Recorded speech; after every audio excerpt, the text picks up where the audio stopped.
good evening, good afternoon, wherever you may be, you're watching this from or at, whatever time it may be in your neighborhood. Anyway, this is me, the infamous Kiki,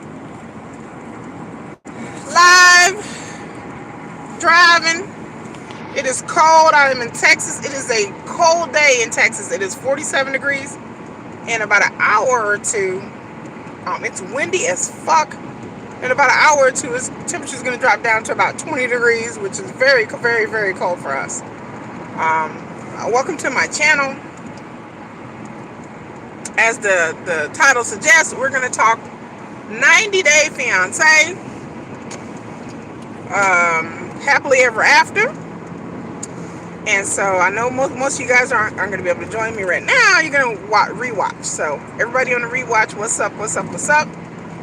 And we're going to discuss the last episode. I haven't put the title episode. I have to go and edit some of these videos. I'm doing this on the fly, so y'all excuse me if I don't have the title of the episode in here. But y'all know the last one. The tell-all is coming up, so I'm definitely going to be covering the tell-all live on Sunday, hopefully.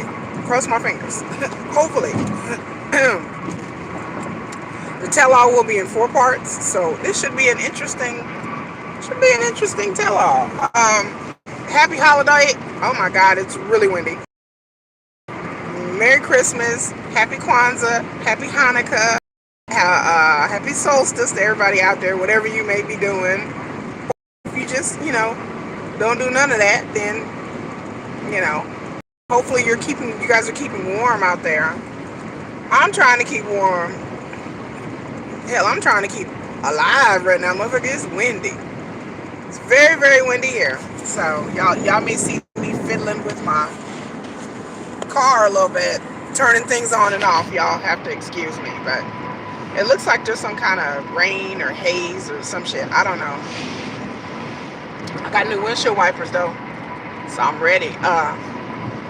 But anyway, so as you guys know and may watch my other videos, oh yeah, Love During Lockup. I love after lockup. I cover that too. That comes on every Friday. I watch it live. So at my channel, I review things. I'm going to do my Avatar review. I've already seen Avatar on Tuesday, and I'm going to take my kids to go see it. And then I'm going to do a review, possibly tomorrow, about my thoughts on Avatar. It's going to be interesting. It's going to be a review. But then on top of that, it's going to be a read. It's going to be a read and a review. A read of audiences, a read of James Cameron, and just a read, period. Just my thoughts on the movie, my thoughts of people's reaction to the movie. We're going to talk a little bit about Hollywood. So, my reviews are always on some deep-ish. It ain't just about the movie. It ain't just about how much it's making or who's going to see it. It's about other things as well. So, and again, y'all, my windows is fogging up, y'all. I don't even understand. Let me turn the heat off. Sorry, y'all. Gotta adjust accordingly. Adjust yourself accordingly. But if you watch my other reviews, please do like, share, subscribe, comment. That's how I get noticed on the algorithm. Is when you guys like, share, and comment, and subscribe and things like that. And here we go. So I'm gonna skip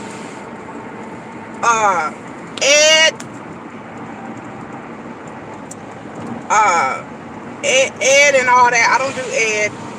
I don't do Ed, y'all. So I didn't watch Ed's season. I know some of y'all don't like Ed. I know some of y'all have been through the trenches with Ed. I know, some of y'all are like been through it, with Ed, and know what's going on. I don't know what's going on, so I don't know. I didn't watch none of them seasons, so I just feel like, I'm just kind of clueless.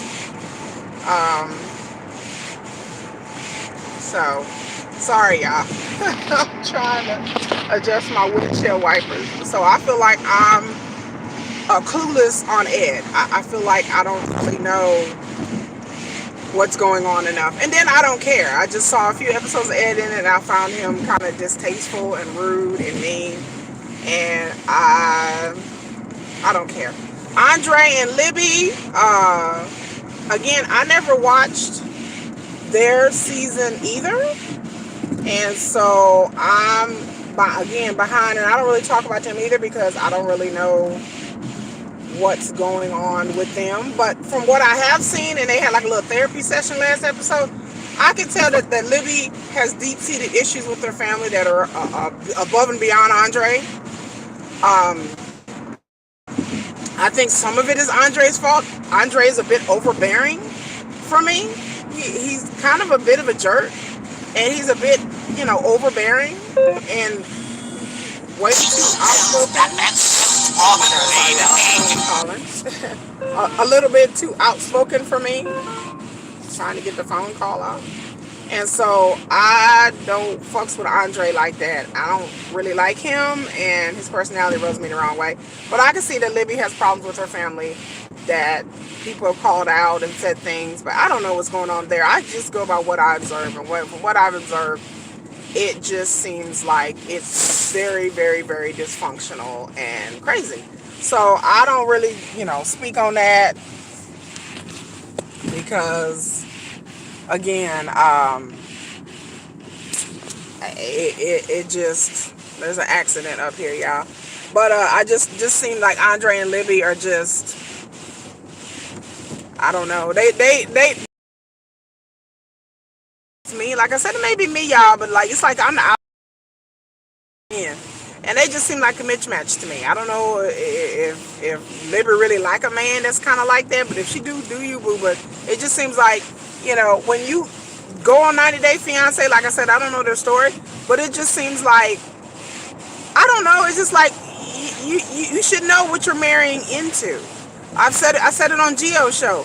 You should know what you're marrying into. So this is why you don't get married to somebody in 90 days. This is why when you date internationally, you need to get used to that person. Because some people can't deal with a lot of familial interference. Some people don't want to deal with that. And some people can't deal with that. Some people mentally can't deal with it. Andre seems like he's having a hard time dealing with that. But I'm just like, that's why you gotta ask questions and be around a person and see what kind of relationship they have with their family, because you're going to be marrying into that family. You're going to be having kids, and the kids are going to want to see their relatives, so you're going to have to put up with them on some level. So he should have,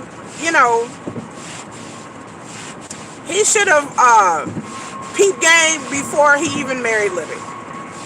Because if he was around her enough and asked enough questions, then he would have seen that and asked her enough questions around, he was seeing the kind of relationship she had with her family and whether he wanted to deal with that kind of drama. Because that's a lot of drama. That's a lot. That's even your girl Kiki couldn't deal with no shit like that. I just thank God every day I don't have no familial drama like that. I'm not that close. I don't come from a very close family. I have 2 half brothers, but they're in another state. So, not everybody wants to deal with your family bullshit, Libby. That's just, but then Andre, you married into this, so it's like he is so like proud and loud and mean and aggressive. Like, I want to know what kind of childhood he had, because it could have been good. Like, the way he acts is like sometimes like a spoiled kid, or a kid that got hurt, or a kid that wants to be seen and wants to be heard all the time because they want. So that's all I can say about that. Jenny and Summit wasn't on there, thank goodness. Bilal and Shida, okay, I'm tired of hearing about them having a baby. All of this should have been discussed before they got married, before she even got there. They spent 2 years in a long distance relationship. And now you realize that you can't have children, an OBGYN, all that stuff should have been done before she got with Bilal, before they really started to take things serious. Kids should have been discussed. Who gets in a relationship or going to marry somebody? And for 2 years you're talking to this person, y'all haven't discussed children? Y'all haven't discussed, I have a hard time believing this storyline.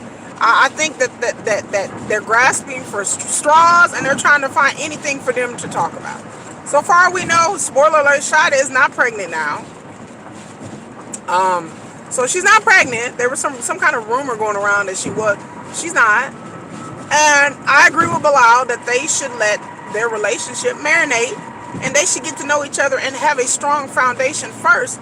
Then you bring a child. But she wants a child, a yoga studio, a business. Yeah, girl, you're doing too much. So, but I'm just tired of hearing about it. They need to be off the show. If this is what we're doing, until they're ready to pop out a baby, they really need to be off the show. And even if she do get pregnant, I don't want to see Bilal and Shada anyway. It's just they're just not interesting to me. And so like I'm tired of will they, won't they, are they gonna have? I'm tired. I'm tired. I'm tired. It's a no for me.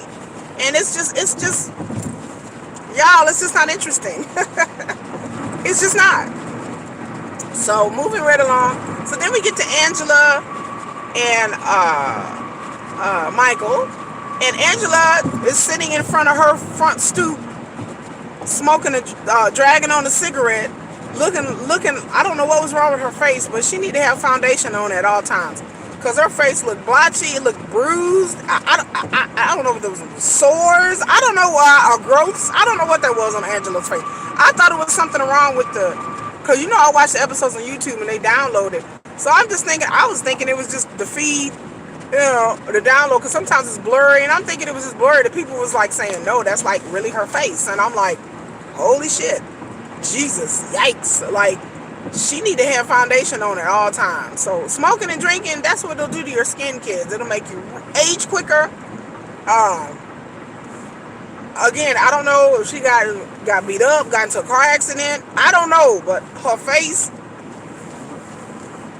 it just looked like there was bruises on her face. I don't know. Anyway, so she was crying and upset, saying that she got messages from a friend, and I'm like, okay, what friend? The friend sent her screenshots and voicemails of Michael talking to another girl, and I'm like, what friend? First of all, the fact that she said it was a friend sounds highly suspicious. And then on top of what kind of friend? Like that friend, is it the same friend that went with her? Sorry, y'all. Is it the same friend that went with her to Africa? Because, and then what friend is able to get screenshots and voicemails, not unless her friend talked to the girl? But then again, why wouldn't the girl just talk to Angela? I don't know. All this seems like a setup and a way to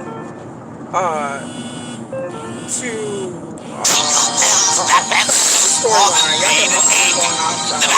Anyway, sorry y'all. I had to disconnect that, and then I'll get to my call in a minute.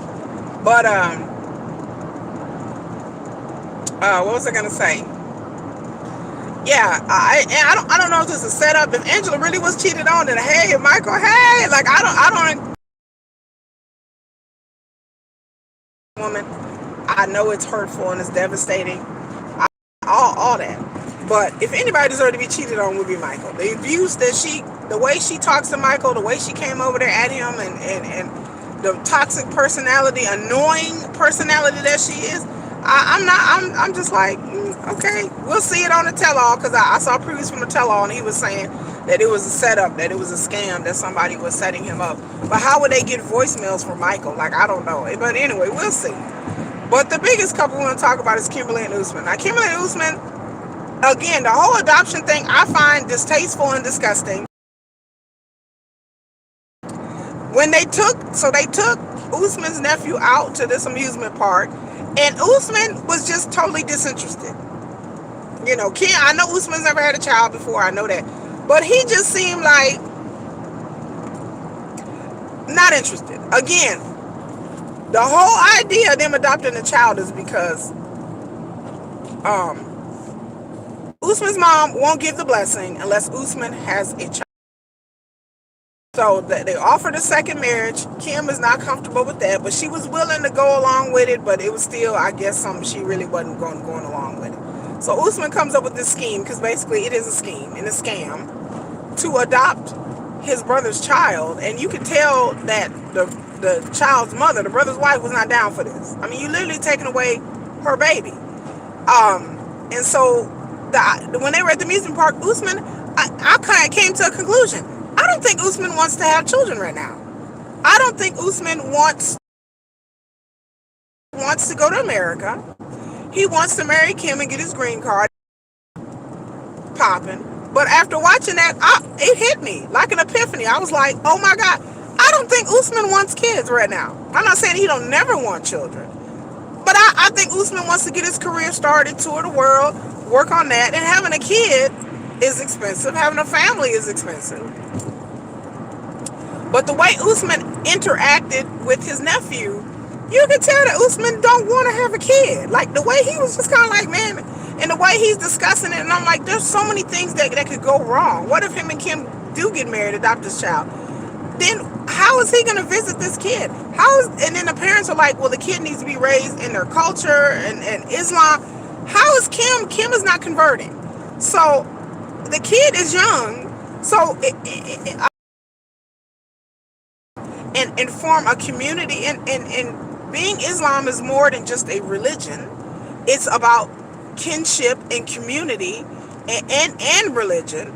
But you're having a community within the mosque. You're forming relationships with other parents and other, just like with Christianity. You know, you have fellowship. They have fellowship in Islam. So how are you going to raise this kid with a sense of Islam and culture when Usman's not going to be there? You can't tell me that Usman's going to be there 24/7. He's going to be going back and forth to Nigeria trying to get his career started. And then Kim's going to be stuck at home with this child.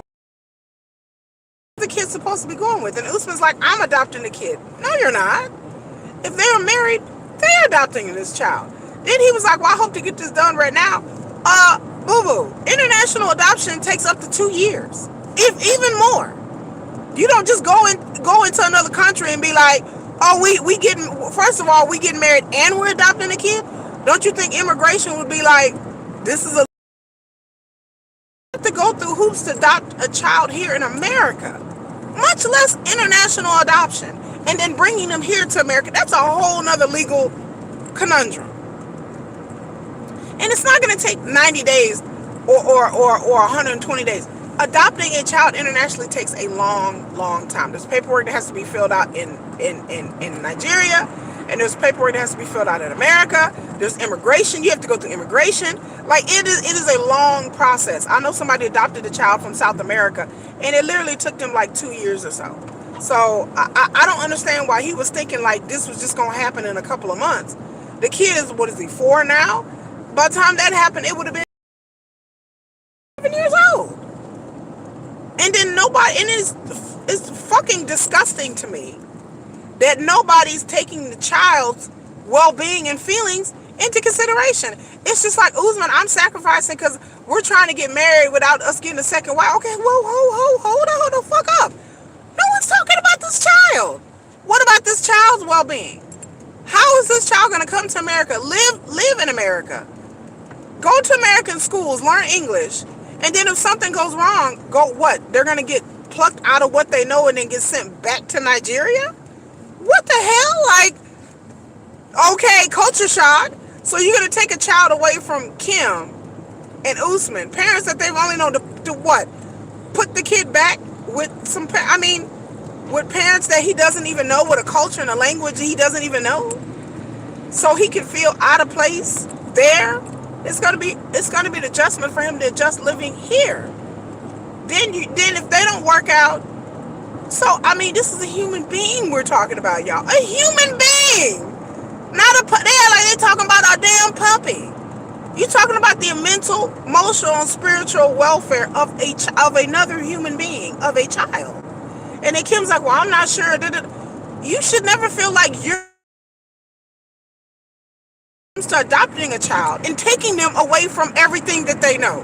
That's something I don't know, you should be really, really, really fucking sure about, right? Because you're dealing with a human being and a human being's feelings and welfare.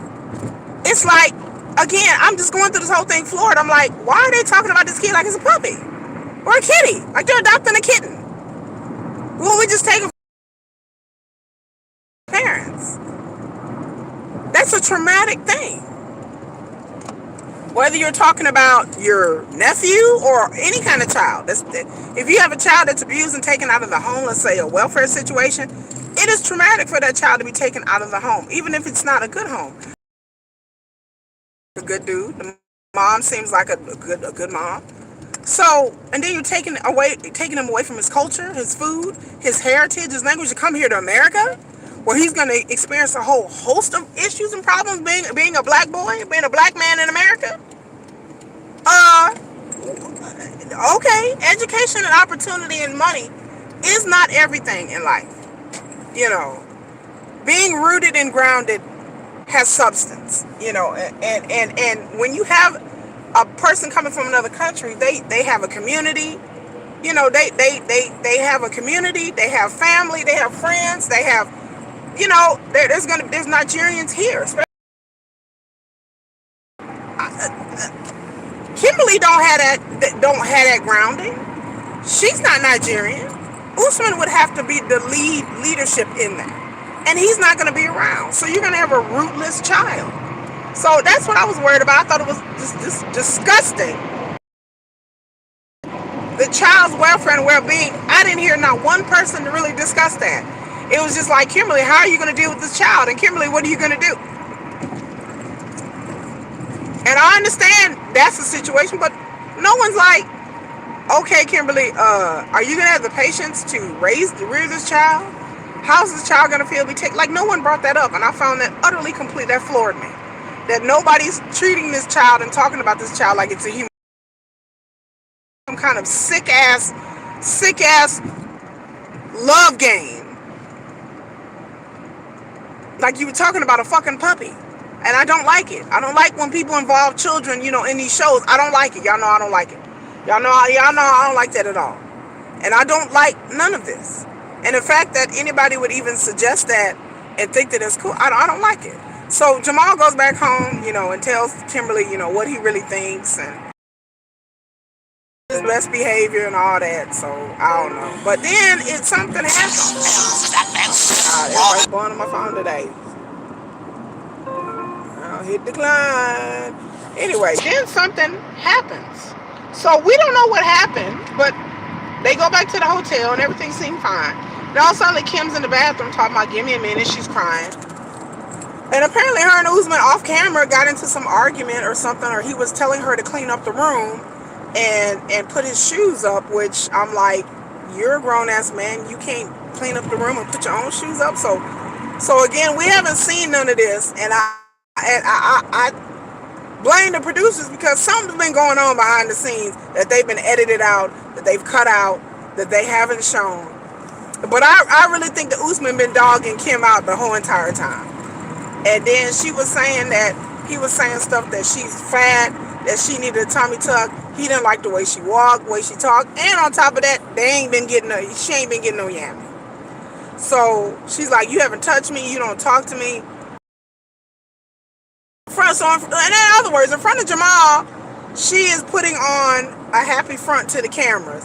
But then, behind closed doors, this is more than just the adoption thing. This is more than just a second wife. This is more than that.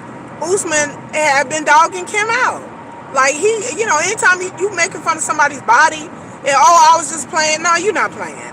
You know, and so they get into it, and she's like, after everything I sacrificed, and he don't, then all of a sudden he really pops off, and he's like, don't go there, I don't want to talk about that.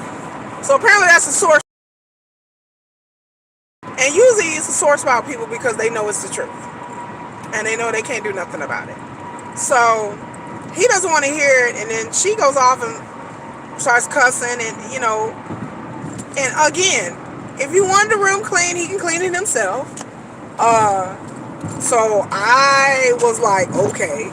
Then talking about her weight, saying that, you know, I was like, does he say stuff like, I'm like, Kim, does he say shit like this to you all the time? Oh, am I stuck? I think I'm stuck. I'm going underneath the bridge, y'all. Bridges. And does he say stuff like this, if you can still hear me, to Kim all the time? Because if he do say stuff like this to Kim all the time, that's worse than the marriage and the rest of the stuff. Okay, I think I'm coming back. I'm coming back. Oh, God. Yeah. Anyway, and I think I'm unstuck. I think I'm getting there. I'm in a construction zone, but That's stuff that he shouldn't say to Kim. So they get mad, and Usman just leaves, and Kim sits there crying on the suitcase. So we'll see what happened. I don't know if they together or not. People are saying online that they are still together, but we shall see. I don't know. I'm just flabbergasted. That I know Usman is full of it, but the way he talked to Kim, talking about ain't no man from my region, ain't no other man want to be with you, and the stuff he was saying was just foul. So, I don't know what to say about that situation. So we'll see more. My phone is freezing. So y'all have a good day. That's the end of my video. And until next time, y'all, like, share, subscribe, comment. Peace.